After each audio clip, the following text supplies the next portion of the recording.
Hello students, कैसे हैं आप सब लोग। तो student B L L B economics 2 यानी कि B L L B second semester के स्टूडेंट्स के लिए आज का वीडियो रहने वाला है।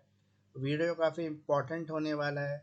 जैसे आप सबको पता है कि आपके जो E1 सेमेस्टर के एग्ज़ाम हैं वो अब जल्दी ही आने वाले हैं। मोस्ट एक्सपेक्टेड ये है कि B L L B E1 semester के जो एग्ज़ाम हैं वो आपके मई में हो जाएंगे। तो आज का वीडियो जो है CCS यूनिवर्सिटी और माँ शाकुम्भरी यूनिवर्सिटी के स्टूडेंट्स के लिए रहने वाला है। आज हम BLLB सेकेंड सेमेस्टर का एक सब्जेक्ट है इकोनॉमिक 2। बच्चों को सबसे ज़्यादा डिफिकल्ट सब्जेक्ट लगता है ये इकोनॉमिक 2 जो है। इसी का वीडियो सबसे पहले मैंने बनाया है। अब धीरे धीरे करके सारे वीडियो मैं आपके बीच में शेयर करता रहूँगा। तो BLLB सेकेंड सेमेस्टर के बच्चों के लिए आज पहला वीडियो इकोनॉमिक 2। जैसे आपको पता है कि जो मेरी सीरीज़ है इंपॉर्टेंट क्वेश्चंस की काफ़ी हॉट फेवरेट रहती है। दोनों यूनिवर्सिटीज़ के बच्चों को काफ़ी हेल्प करती है। बच्चे काफ़ी वेट करते हैं इस तरह के वीडियो के आने का। अब की बार जो क्वेश्चन है बिल्कुल भी चेंज है, मतलब नए क्वेश्चन हैं। तो इसलिए ज़रा ध्यान से वीडियो देख लेना। पिछला वीडियो अगर आपने इकोनॉमिक 2 का देखा हुआ है तो उसमें क्वेश्चन आपको अलग मिलेंगे, इस वीडियो में क्वेश्चन अलग है। वो सारे क्वेश्चन अगर आप कर लेंगे तो डेफिनेटली आपके अच्छे मार्क्स आ सकते हैं, आप बहुत अच्छे मार्क्स से पास हो सकते हैं।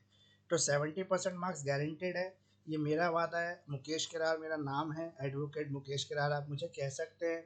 और मैं BLLB और LLB से जुड़े एजुकेशनल वीडियो आपके बीच में लेके आता हूँ।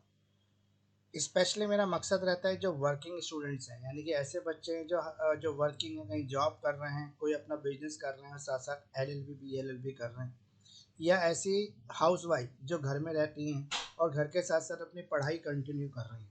तो पढ़ाई में वो कुछ ऐसा करना चाहती हैं कि उनकी मान प्रतिष्ठा भी रहे और घर का काम भी हो जाए, तो उनके लिए वीडियो काफ़ी इंपॉर्टेंट रहने वाला है।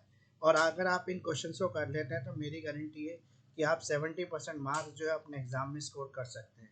तो इम्पॉर्टेंट क्वेश्चन हैं इस वीडियो में। टोटल मैंने करीबन 15 के आसपास क्वेश्चन शेयर किए हैं। अगर उस 15 क्वेश्चन को आप कर लेते हैं तो मेरी गारंटी है 2026 में BLLB सेकेंड सेमेस्टर इकोनॉमिक्स का जो पेपर आएगा वो पूरा पूरा पेपर मेरे इन्हीं क्वेश्चन में से रहने वाला है। वैसे 70% की मैं गारंटी देता हूँ, लेकिन 80 to 100% पेपर जो है इन्हीं क्वेश्चन में से आता हुआ लगभग देखा गया है।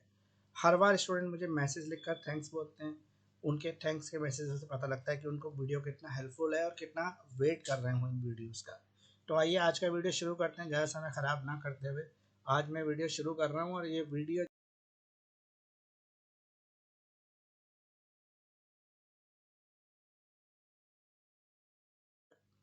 पहली स्लाइड के अंदर एजुकेटर ऑफ दिल्ली का लोगो दिख रहा है आपको। BLLB सेकंड सेमेस्टर दिख रहा है, सब्जेक्ट है इकोनॉमिक्स। पहला क्वेश्चन इसको मैं पढ़ूंगा और ये क्वेश्चन के साथ साथ कुछ और क्वेश्चन भी इसके अंदर इंक्लूड है। आपको आंसर ऐसा तैयार करना है कि ये सभी आंसर एक ही क्वेश्चन में आ जाए। तो पहला क्वेश्चन है आपका, क्रिटिकली डिस्कस करना है आपको structural changes in the Indian economy in the post 1991 period. आपको ये एनालाइज करना है कि 1991 में जो चेंजेस आए उस चेंजेस को आने के बाद किस तरह के स्ट्रक्चरल चेंजेस हुए इंडियन इकोनॉमिक्स के अंदर। आपको मेजर स्ट्रक्चरल चेंजेस बताने हैं इकोनॉमी के अंदर इंडिपेंडेंस के बाद, और what are the main constant of its rapid growth, और इसके लगातार बढ़ने के पीछे क्या रीजन थे।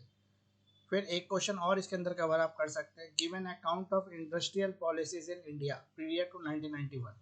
1991 से मन में पहले कौन सी पॉलिसीज थी इंडस्ट्रीज की, और किस सेंस के अंदर जो न्यू इंडस्ट्रियल पॉलिसी आई 1991 में उसने रिफॉर्म लेके आई इंडियन इकोनॉमी के अंदर, तो उसके पीछे क्या रीज़न है। तो ये पहला क्वेश्चन है। आपको आंसर ऐसा तैयार करना है कि सारे ही आंसर तैयार कवर हो जाए, और सब आंसर एक दूसरे रिलेटेड है, इसलिए मैंने एक ही क्वेश्चन को कवर कर दिया। ये मोस्ट इंपॉर्टेंट क्वेश्चन है। दूसरा क्वेश्चन है आपका, what can the institutional courses of law productivity of the agriculture in India. यहाँ पे ये बताना है कि इंडिया में जो एग्रीकल्चर की प्रोडक्टिविटी काफ़ी लो है उसके क्या रीज़न है, क्या इंस्टीट्यूशनल कॉजेज है इसके। Discuss the major problems of Indian agriculture, Indian agriculture की मेजर प्रॉब्लम क्या है। एक्सप्लेन करने हैं आपके measures undertaken by the government to improve the agriculture productivity. Government ने कौन से ऐसे उपाय किए हैं, कौन से स्टेप्स लिए हैं जिससे इम्प्रूव किया जाए एग्रीकल्चर प्रोडक्टिविटी को। आपको डिस्कस करना है main problems of Indian agriculture, Indian agriculture की मेन प्रॉब्लम्स को डिस्कस करना है। सजेक्ट करना है आपको रेमेडियल मेजर्स को, ताकि आप ओवरकम कर सके इन प्रॉब्लम से। ये दो क्वेश्चन हो गए आपके। तीसरा क्वेश्चन है आपका, what do you understand by the industrial sickness. Industrial sickness से आप क्या समझते हैं। Explain its causes and remedial measures also, इसके कॉजेज क्या है, इंडस्ट्रियल सिकनेस के क्या रीजंस हैं और क्या मेजर्स, क्या उपाय किए गए हैं इसके लिए। अब इंडस्ट्रियल सिकनेस जो एक सीरियस प्रॉब्लम है इंडियन इकोनॉमी के अंदर, कमेंट करना है, डिस्कस करना है इसके कॉजेज क्या है इंडस्ट्रियल सिकनेस के इंडिया के अंदर, और सजेस्ट करना है आपको रेमेडियल मेजर्स, इसको टैकल करने के लिए, इसका इलाज करने के लिए, इसके उपाय के लिए क्या क्या चीज़ें सजेस्ट की गई हैं। डिस्कस करना है इसके कॉजेज क्या है, remedial measures of sick industries in India, किस तरह से बीमार इंडस्ट्रीज को इंडिया में जो है ठीक करने की कोशिश की जा रही है। ये जो सिक इंडस्ट्री है ना, ये बहुत ही इंपॉर्टेंट टॉपिक है। लगभग मैंने देखा है कि हर बार पेपर में 25 हो, 24 हो, 23 हो, हर बार ये इंडस्ट्रियल सिकनेस का क्वेश्चन आते ही आता है। तो ये जितने भी तरीके से लगभग पूछा जा सकता है या जितने इसके पॉसिबल क्वेश्चन बन सकते हैं इंडस्ट्रियल सिकनेस के, वो मैंने आपको यहाँ पे दे दिए हैं। टोटल क्वेश्चन जो मैंने आपको यहाँ पे दिए हैं वो 4 हैं। तो आपको आंसर ऐसा तैयार करना है कि ये चारों क्वेश्चन कवर हो जाए, इस तरह के आंसर आपको तैयार करना है।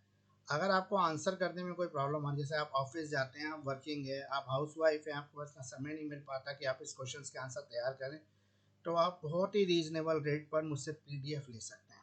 मैंने पीडीएफ तैयार की हुई हैं, सभी इंपॉर्टेंट क्वेश्चन के आंसर किस तरह से एग्जाम में लिखने हैं उस आंसर राइटिंग पैटर्न के साथ उस पीडीएफ में कवर किया हुआ, उसे मैं क्रैश कोर्स असाइनमेंट कहता हूँ। अगर आप मेरा क्रैश कोर्स असाइनमेंट पढ़ लेंगे, उसको अच्छी तरह से तैयार कर लेंगे, तो डेफिनेटली आपके 80% मार्क्स आ सकते हैं, यानी कि 70-80% मार्क्स इजीली आप स्कोर कर सकते हैं सीसीएस यूनिवर्सिटी और मास कुंभरी यूनिवर्सिटी के अंदर। ये मेरी गारंटी है, एडवोकेट मुकेश करार की गारंटी है कि आप एक बार भरोसा करके देखें। जो लोग मेरे शुरू से लेते रहे, जो सीनियर्स हैं आपके, जो मुझसे पीडीएफ पहले से लेके पढ़ते रहे, उनको पता है कि कितना इंपॉर्टेंस है इस पीडीएफ का। तो आप भी एक बार ट्राई करें, लेके देखें आपको कैसा लगता है। तो आइए नेक्स्ट स्लाइड और दूसरे क्वेश्चन की तरफ। एजुकेटर ऑफ दिल्ली जो है BLLB सेकेंड सेमेस्टर के स्टूडेंट्स के लिए इकोनॉमिक 2 का सब्जेक्ट जो है उसके इंपॉर्टेंट क्वेश्चन लेके आया है। 70% मार्क्स आपके गारंटेड होने वाले हैं अगर आप ये सारे क्वेश्चंस कर लेते हैं तो। सभी क्वेश्चंस के जो आंसर्स हैं वो मेरे पास अवेलेबल है। क्वेश्चन नंबर 3 तक हमने पिछले स्लाइड में कवर कर लिया था। इस स्लाइड में क्वेश्चन नंबर 4 से शुरू करेंगे। What do you mean by the land reform? Land reform से आप क्या समझते हैं? What step have been taken place by the government of India in this regard? तो ये लैंड रिफॉर्म के लिए गवर्नमेंट ऑफ इंडिया ने क्या स्टेप्स लिए हैं ये आपको बताना है। क्वेश्चन नंबर 5 है आपका, लैंड रिफॉर्म काफ़ी इंपॉर्टेंट टॉपिक है, जरूर करना, हर बार क्वेश्चन आपको मिलेगा इसका एग्जाम में, एवरी ईयर आता है क्वेश्चन, चाहे 10 में है, चाहे 20 में है, या फिर 4 में आ जाए, लेकिन आएगा जरूर। Give an account of growth of trade union movement in India, how far it has been successful in protecting the labour interest. India में किस तरह से ट्रेड यूनियन मूवमेंट की ग्रोथ हुई और किस तरह से सक्सेसफुल प्रोटेक्शन रहा है लेबर के इंटरेस्ट को प्रोटेक्ट करने के लिए। What are trade union? Trade union क्या होती है? एक्सप्लेन करें importance in maintaining the industrial relationship. Short note बताने हैं आपको ट्रेड यूनियनिज्म इन इंडिया। तो ये टोटल क्वेश्चन हो गए 4, जिसका आपको एक ही आंसर तैयार करना है, उस एक आंसर में ये तीनों क्वेश्चन आपको कवर कर लेना है। Question number 6, discuss the role of multinational corporation in flow of the foreign direct investment in India. India में जो एफडीआई है उसके अंदर जो एमएनसीज का रोल है वो बताना है आपको। तो मल्टीनेशनल कॉर्पोरेशन जो है वो डिजायरेबल है इंडियन इकोनॉमी के लिए एट प्रेजेंट सिनेरियो, यानी कि आज की कंडीशन में काफ़ी इंपॉर्टेंट है कि इंडिया मल्टीनेशनल आए, अपना काम धंधा यहाँ लगाएं, यहाँ के रोजगार, यहाँ के लोगों को रोजगार के साथ साथ संपन्नता दें। ये इसको आपको एग्जामिन करना है कि रोल क्या है मल्टीनेशनल कॉर्पोरेट का, special reference to India, India में क्या रोल है, और what is the policy of the government regarding the multinational corporation. Government की पॉलिसी क्या है मल्टीनेशनल कॉर्पोरेशन के लिए। डिस्कस करना है आपको role of the foreign direct investment in Indian economy. Indian economy के अंदर जो एफडीआई है, फॉरेन डायरेक्ट इन्वेस्टमेंट का क्या रोल है। What is the multinational corporation? Multinational corporation है क्या, डिस्कस करें इसके बेनिफिशियल और हार्मफुल इफेक्ट जो एमएनसी के पड़ते हैं इंडियन इकोनॉमिक्स के ऊपर। तो ये टोटल क्वेश्चन कितने हुए? ये टोटल क्वेश्चन हो गए 1 2 3 4 क्वेश्चन हो गए। टोटल 4 क्वेश्चन का आंसर सेलेक्ट करना है जो सभी क्वेश्चन को कवर कर ले, सारे आंसर इसके अंदर आ जाए। देखो जरूरी नहीं है कि आप मुझसे पीडीएफ लेकर ही पढ़ाई कर पाएंगे। क्वेश्चंस मैंने आपको बता दिए, आंसर आप खुद तैयार कर सकते हैं, आपके पास जो भी बुक है उसमें से आंसर तैयार कर लो और ये क्वेश्चन करके जरूर जाना एग्जाम में, चाहे मुझसे पीडीएफ लेके पढ़ो या खुद सेल्फ स्टडी से नोट्स बनाओ, लेकिन ये पढ़ के जरूर जाना क्वेश्चन। और मेरी गारंटी है पूरा पेपर आपको इन्हीं क्वेश्चन से मिल जाएगा, इसके अलावा आपको कुछ नहीं पढ़ना पड़ेगा। इतना आप कर लेंगे ना तो आपके लिए बहुत अच्छा है, बहुत वेल एंड गुड हो जाएगा आपके लिए, और आपका एग्जाम बहुत अच्छा जाएगा और आपके अच्छे मार्क्स स्कोर होंगे एग्जाम के अंदर। चलिए नेक्स्ट स्लाइड की तरफ चलते हैं और देखते हैं कि नेक्स्ट स्लाइड में कौन से क्वेश्चन हैं।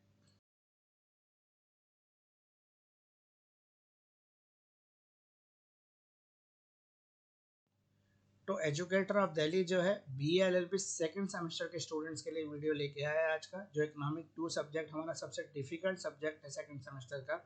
उस पर मैंने सबसे पहले वीडियो बनाया था कि बच्चों को थोड़ा टाइम मिल जाए। तो क्वेश्चन नंबर 7 जो है, what are cooperative society, cooperative societies क्या है, व्हाट आर देयर टाइप्स, इसके टाइप्स क्या है, write a note on the cooperative movement in rural India, rural India में कोऑपरेटिव मूवमेंट क्या है, और what are the government corporation, government corporation क्या है। हमें नोट लिखना है working of public corporation in India. Question number 9 है, हमें डिस्टिंग्विश करना है पार्टनरशिप और कंपनी के बीच में।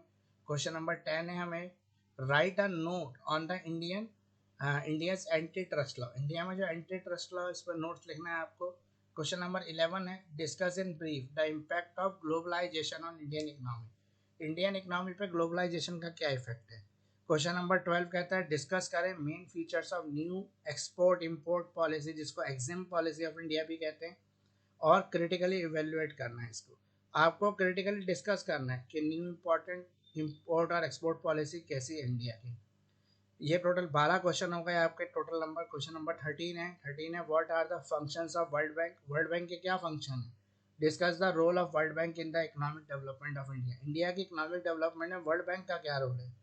क्वेश्चन नंबर 14 है हमारा, explain the functions of IMF, Indian Monetary Fund, या इंटरनेशनल मॉनिटरी फंड जो है, इसका आपको फंक्शंस बताने हैं, इंटरनेशनल मॉनिटरी फंड के फंक्शंस बताने हैं आपको। क्वेश्चन नंबर 15 है, what can be institutional causes of low productivity of agriculture in India, India में इतनी लो प्रोडक्टिविटी क्यों है, क्या इसके इंस्टीट्यूशनल कॉजेज हैं लो प्रोडक्टिविटी के, ये बताना। टोटल आपके 15 क्वेश्चन हो गए। अगर ये 15 के 15 क्वेश्चन आप कर लेते हैं तो डेफिनेटली आपको जो अच्छे मार्क्स लाने से कोई नहीं रोक सकता, आपके 70-80% पक्के हो जाते हैं। आंसर्स तैयार कर लें, लेकिन एक बात ध्यान रखें कि मानसी जैसी बुकों से ना पढ़ें, वो आपकी ज़िंदगी लाइफ ख़राब करने के लिए बनाई गई हैं। तो मानसी में से आंसर तैयार करेंगे तो आपको उतने मार्क्स भी नहीं मिलेंगे जितने मिलने वाले हैं। तो इसलिए इसको छोड़ के बाकी किसी भी अच्छी बुक को पढ़ें, किसी राइटर की बुक को पढ़ें, और उस बुक्स में से आप इसके क्वेश्चन के आंसर्स तैयार करें। तो वीडियो को एंड करते हैं, एंड स्लाइड्स की तरफ चलते हैं और देखते हैं एंड आने वाला है हमारे लिए। तो एजुकेटर ऑफ दिल्ली जो है आज इकोनॉमिक 2 का वीडियो आपके बीच में लेके आया था, जो BA-LLB सेकंड सेमेस्टर के स्टूडेंट्स के लिए था। अगर आपको वीडियो अच्छा लगा है और आपने अंत तक वीडियो देखा है और वीडियो के लास्ट तक आप मेरे साथ जुड़कर आए हैं, तो प्लीज़ लाइक कर दें, शेयर कर दें, सब्सक्राइब कर दें। मैं आपको एक बात कहना चाहता हूँ कि अगर आपका कोई भी क्लास व्हाट्सएप ग्रुप बना हुआ है तो उसमें आप मेरे वीडियो को ज़रूर से ज़रूर शेयर करें, क्योंकि वीडियो शेयर करने से क्या होगा और बच्चे इसका बेनिफिट उठा पाएंगे। जो बेचारे बच्चे बहुत मेहनत से पढ़ते हैं लेकिन मार्क्स नहीं आते, वो अगर इस वीडियो को देख लेंगे तो डेफिनेटली अच्छा मार्क्स स्कोर कर सकते हैं। साथ साथ मैं एक और रिक्वेस्ट करूँगा आपसे कि जब आप सब्सक्राइब करें तो बेल आइकन को भी प्रेस कर दें, ताकि मेरे लेटेस्ट वीडियो का नोटिफिकेशन तुरंत आपको मिल सके। इसके साथ साथ आप मुझे इंस्टाग्राम पर फॉलो कर सकते हैं, फेसबुक पर फॉलो कर सकते हैं, मेरा फेसबुक एजुकेटर ऑफ दिल्ली के नाम से है।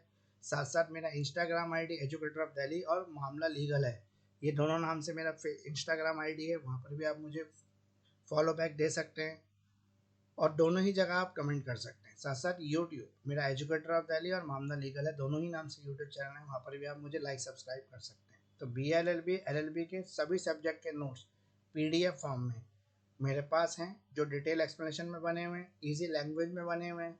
साथ साथ आप मुझसे वीडियो लेक्चर भी ले सकते हैं जिसमें मैंने डिटेल एक्सप्लेन किया हर चीज़ को। साथ साथ आप मुझसे कांटेक्ट भी कर सकते हैं अगर आपको किसी तरह की और हेल्प चाहिए तो। एजुकेटर ऑफ दिल्ली मेरा व्हाट्सएप नंबर है 9811948855। साथ साथ मेरा ईमेल आईडी भी है krar29.mukesh@gmail.com। इन दोनों ही माध्यम से आप मुझसे संपर्क में रहकर जुड़ सकते हैं और लेटेस्ट वीडियो की इन्फॉर्मेशन हासिल कर सकते हैं।